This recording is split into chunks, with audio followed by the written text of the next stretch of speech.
Programang ito ay rated SPG. Striktong patnubay at gabay ng magulang ang kailangan. Maaaring may masiselang tema, lengguwahe, karahasan, sexual, horror o droga na hindi angkop sa mga bata.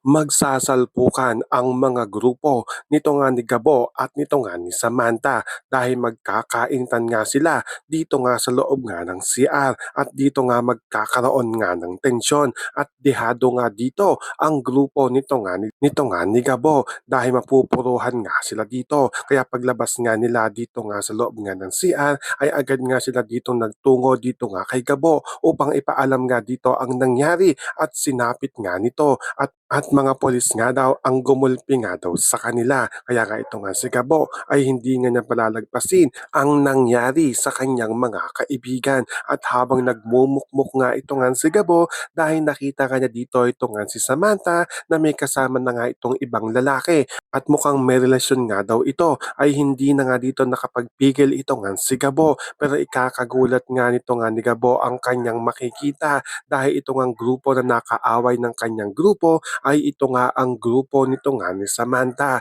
Kaya magdadalawang isip nga ito nga si Gabo kung susugudin nga ba niya ang grupo nito nga ni Samantha ngayong pagtatagpuin ngang muli ang kanilang mga landas. Kaya nga ito nga si Samantha ay wala naman itong kamalay-malay na napaaway na nga dito ang kanyang grupo. So pakakaabangan nga natin dito kung saan nga ba hahantong ang pag-aaway ng dalawang grupo. Yan ang ating mga pakakatutukan at pakakaabangan dito nga lang sa Sigabo.